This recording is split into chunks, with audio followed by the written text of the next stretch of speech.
میں 25 برس کی ہوں، لیکن یہ کہانی ہے تب کی جب میں 18 برس کی تھی۔ میں اپنے ماں باپ کی عزیز بیٹی تھی۔ ہم بس 2 ہی بہن بھائی تھے، میں اور سعد۔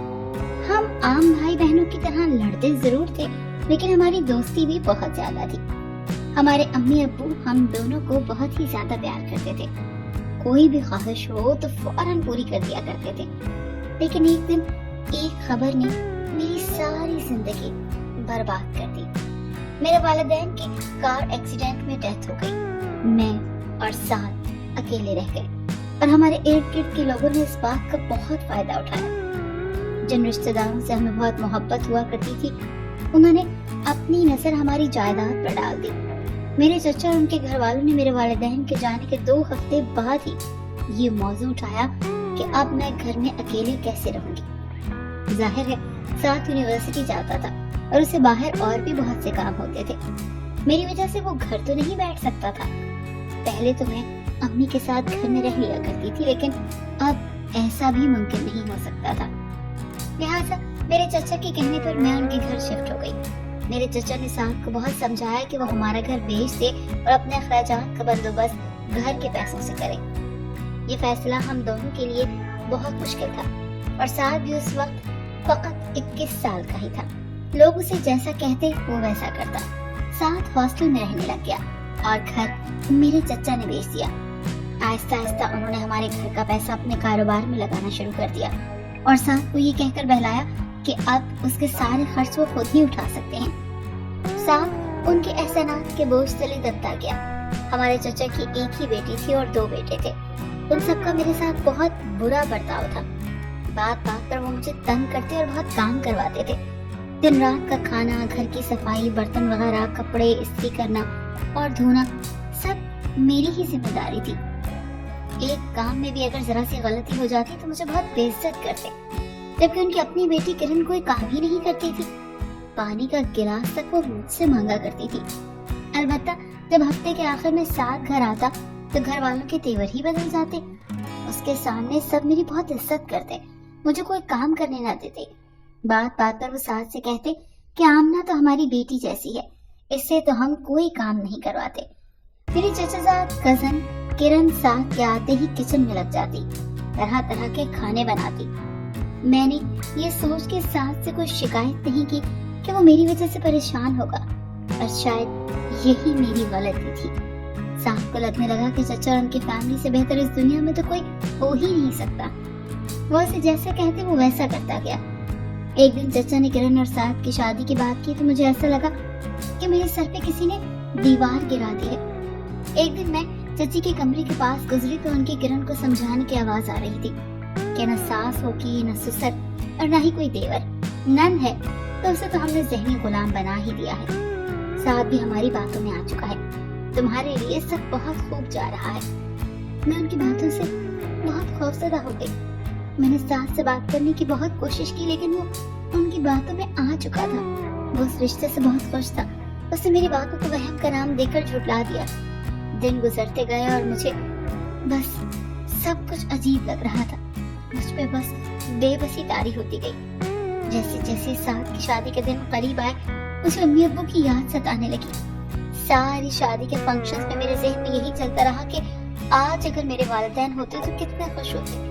میں اکثر یہ سوچ کر رو دیا کرتی تھی۔ شادی کے فنکشنز کے لیے چچی نے مجھے انتہائی سمپل سوٹ لے کر دیے تھے، کیونکہ کرن کو اس بات کا ڈر تھا کہ کہیں میں اس سے زیادہ اچھی نہ لگوں، کیونکہ کرن ایک عام سی شکل کی انسان تھی جو کہ بس میک اپ کے زور پر ہی چلتی تھی، اور میں ہرگز تیار نہیں ہوتی تھی۔ اس کے باوجود سب میری تعریف کیا کرتے تھے۔